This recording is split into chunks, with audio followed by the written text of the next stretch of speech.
what is the main weapon of Ganesha? Means I have seen Yeah, him with Sudarshan Chakra, means it's a chakra with Gada. So what is the main weapon of Lord Ganesha? He has various weapons. Yes, sometimes chakra, sometimes gada, but there's three that are the most common. Pasha, Ankusha, and Parashu. Pasha is like in English, it's called the lasso, a rope with a loop that you, to loop around somebody's neck or to bind them with a rope, Pasha, which there is a yogic symbolism of Ganesha's Pasha, and for the Pasha for other devatas generally, which is the binding of the mind, the control of the mind and the senses through yoga. The similar symbol for the Ankusha. The Ankush is the hook, the elephant goad. It's a hook you'll see mahots use for controlling an elephant, to take a metal hook shaped, and it digs into the loose folds of skin on the neck of an elephant, and you can lead an elephant. And it's a symbol. This is one of the Ganesha holds an Ankush. And it's another symbol of using a hook to guide the mind. In the practice of yoga, often the hook will be a mantra, for example, a point to focus on in meditation, to hook and control the mind, to stop the mind from wandering, to pull it off of outer senses, to pull it in, to focus it on sadhana in yoga. And the third weapon that Ganesha most often uses is a parashu, an axe. So these are his three most common weapons. But yes, sometimes you'll see him with gada, with chakra, many different weapons, with even sometimes with the sugarcane bow and arrows like Kamadeva, many different weapons he will have, yeah. And these gods use same weapon, means Hanumanji has a gada, even Vishnuji has a gada. These are the just weapons. Otherwise, if we compare between who is more, what do you say, more lethal, means if we compare the weapons between these three gods, like Vishnu's gada, Hanumanji's gada, and Lord Ganpati's gada.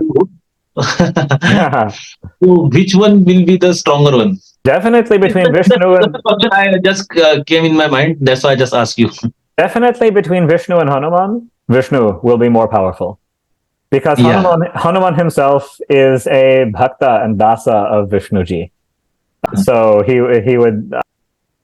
himself would allow his weapon to be lesser than Vishnu's weapon, because he wants to be at Vishnu's feet serving him, for sure. Between Ganesha and Vishnu, people, of course, Vaishnavas will say Vishnu, of course, Shaivas will say Ganesha. Ultimately, they are the same.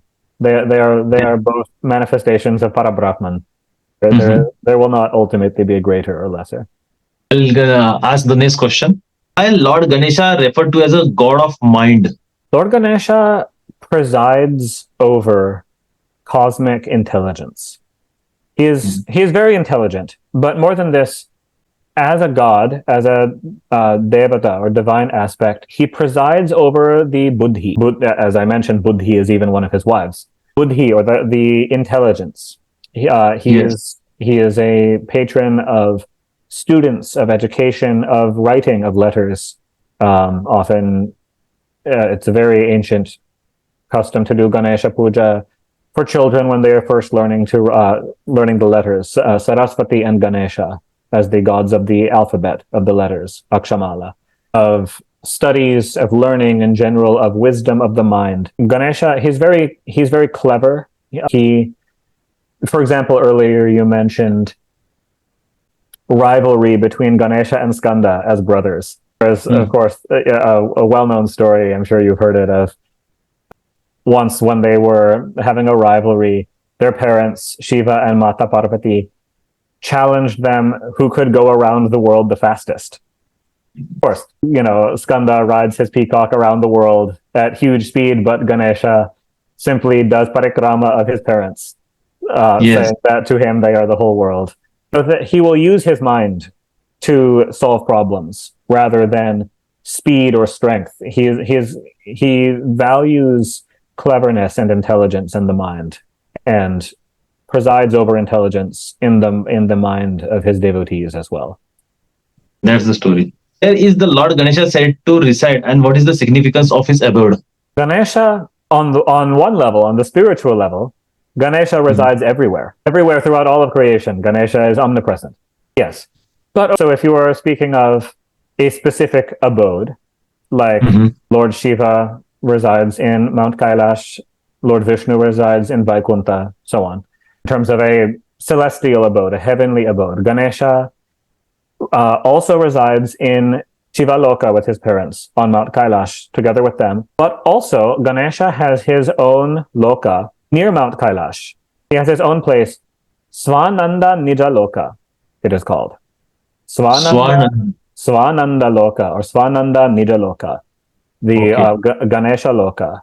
It is his own place next to Mount Kailash within the abode of Shiva, his father. He has his own heavenly realm there where bhaktas of Ganesha who have reached moksha, salokya moksha, can go there. There's a heavenly realm. He has there a huge, shastras say, a huge lake of sugarcane juice. He resides there on a lotus, heavenly realm, Swananda Loka, next to Kailash. But one more answer also. Within each human body, within every human body, Ganesha resides in the Muladhara chakra, root chakra, resides in the Muladhara chakra in everyone's body. This is also a place where he resides within us. Great, great. Actually, I forgot to ask one question. The story behind the Ganesha's sons. He has got two sons. So, two sons, yes. Ganesha has two sons, also one daughter. Daughter also. So his two sons. So similar to with his wives, where there's Buddhi and then the other one has two names, Riddhi, Siddhi.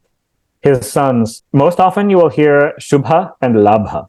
Shubh, Labh as his two sons. Shubh also has another name, Kshem, Kshema. Kshema, safety, and Shubha, auspiciousness.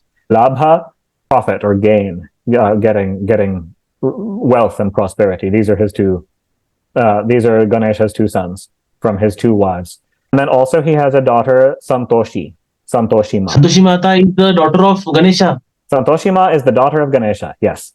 Oh, I didn't know that. A lot of people don't know, but yes, Santoshima is the daughter of Ganesha, yes. Santoshimata is for the cure of any disease. She is worshipped for cure of any disease. As I thought, whatever I learned about that, Santoshimata. Yeah, Santoshimata curing diseases for satisfaction and contentment in life. Yeah, is her essence. You were telling me about the Ganesha that he's a god of mind, but means for the any teachings, any learnings, we worship Ganesha. But do we have another goddess named Saraswati? Yes, Ganesha and Saraswati both. There's more also actually for especially Vaishnavas. There is also an avatar of Vishnu, a lesser known avatar of Vishnu, not one of the 10 famous Dashavatar. Hayagriva, Vishnu, the head of a horse. He is also worshipped for learning and for studies, similar to Saraswati. Hayagriva, Saraswati, Ganesha all preside over aspects of the mind and of intelligence, but not exactly the same way. So here is the difference, Ganesha and Saraswati. They both apply to learning. Saraswati is the flow of knowledge. She is the flow of knowledge becoming understanding, becoming assimilated into understanding as you master the knowledge. Ganesha is the beginning. It is good to worship them both. Ganesha will give an auspicious start to the studies. To start to first learning the letters, first learning the alphabet, first beginning a new course of study, beginning a new year as a student, whatever it may be. Saraswati afterwards is the flow. Once it is in motion, she keeps it in motion, keeps your knowledge progressing. And she is the knowledge turning into expression. For example, if you are learning music, since she is also a goddess of music, if you are learning to play an instrument, learning to sing, Ganesha should start with Ganesha Puja. Then Saraswati will be as the knowledge starts to flow forth from you, as you start to play the instrument. You've learned how, and you start to express it with your own creativity, your own art. So they come in two parts of it like this. So Ganesha and Saraswati both together preside over it. Okay, and for the ending, I think Vishnu's that avatar is useful. What do you say? Yeah. No, I'm just kidding. So actually, did you say just about the Vishnu's incarnation? So what are the other incarnation of Lord Ganesha? They're incarnations of Lord Ganesha. Means He has, do Ganesha has incarnation? yes, Ganesha does have avatars. Yes. Ganesha has at least 12 avatars. Not a lot of people know about them. I don't know if I remember all 12 by just from memory, but there are many different ones. They are different from Vishnu's avatars. Like Vishnu's avatars each look very different, like a fish, a turtle, not a singha with the upper body of a lion and so on. Ganesha's avatars all have the head of an elephant. They all look similar, like Ganesha. They have Ganesha's familiar names, like Lambodara, Gajanana, Vinayaka, Ekadanta. Okay, so these are the avatars of Ganesha. These are the names. They are both. They are both. They are names of Ganesha, but they are also avatars who took birth in different yugas, and there are stories about them that they killed this demon, they so on. They do have different colors. They don't all ride a mushaka. Some of them ride a lion, a peacock, different vahanas. Some of them ride a Okay. mushaka. Mushaka is the most well-known, most famous vahana of Ganesha. But yeah, he has different avatars, and he even has, like Vishnu famously has Lord Kalki, the future avatar. Ganesha also has a future avatar who comes at the end of Kali Yuga, Dhumraketu Ganesha. Ganesha, Okay. the color of dark smoke, Ganesha, who will be a destroyer of evil. Dhumraketu. Dhumraketu Ganesha, yeah. Ganesha does have avatars. These are talked about. Two of the main shastras of Ganesha are two of the Upapuranas, the Ganesha Upapurana and the Mudgala Upapurana. And these two talk about the avatars of Ganesha. Okay. We'll have a separate video on the future avatar of Vishnuji, that is Okay. Kalki and Yeah. Dhumraketu. We'll get to know about these avatars from Mr. Devala Rees. So if you are not subscribed to my channel or Devala's channel, you have to subscribe it. Okay, so last question is that, yeah, you have already told that in the story that why Ganesha and Mon don't get along. So Yeah. in the first beginning of the video only, you told me the story that because of some, as the moon was laughing on Ganesha, that's why. Yeah, and for this reason, you should not look at the moon during Ganesha Chaturthi. Ganesha Chaturthi. Also, last question is that, so concept of Maha Ganapati. Maha Ganapati is the highest form of Ganesha. The original is Maha Ganapati. So Ganesha has taken many forms. Ganesha took birth as Bala Ganapati, is the child of Mata Parvati and Shiva, of course. But before this, before even the universe was created, the Ganapatyas. So again, I mentioned everyone, of course, knows Shaivas, Vaishnavas, Shaktas. There are the Ganapatyas, or a sampradaya that worshipped Mahaganapati as the Parabrahman.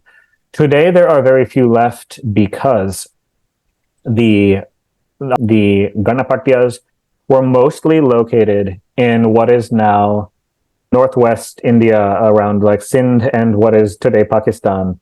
And in the medieval invasions, they were wiped out almost entirely. Most of their temples were destroyed. So today there are very few Ganapatyas. It has become very small. The place where most of the Ganapatyas survived was Maharashtra state, which is why it is now Maharashtra is the heart of Ganesha Bhakti. There is more Ganesha worship there than any other state in India. The capital of it is Pune. There is the Ashtavinayaka temples there, big famous yatra, many famous Ganesha temples. That is because when the Ganapatya Sampradaya was destroyed in the north, most of them were wiped out, but some of them came down and settled around what is today Pune, and that became where Ganapatya Sampradaya survived. Okay. So Ganapatya Sampradaya teaches that before even the universe was created, Mahaganapati was the original form, direct of Parabrahman, and it is the highest form of Ganapati. He has, and there are some temples, even in Pune, there is a Maha Ganapati temple, at least one. There's probably more than one. Ganesha with 10 arms, color of sindur, red, like the rising sun. This is the form of Maha Ganapati. He is the original form. So not even the child of Parvati and Shiva. That was an incarnation of Maha Ganapati. Maha Ganapati is the original Parabrahman, the highest form of Ganesha that they worship. And not only the Ganapatyas, also in Smarta Sampradaya under Adi Shankaracharya, they also worship Maha Ganapati as one of the forms of Parabrahman. Okay. We all know the two forms of Parabrahma, that is Vishnu and Shankar. So third one is Mahaganapati. Yes. So in Smarta Sampradaya, there is a puja that many families across India, traditional families, used to do, Panchayatana puja.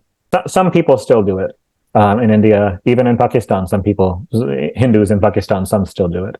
Those 5 forms of Parabrahman: Mahaganapati, Vishnu, Shiva, Adiparashakti, and Surya.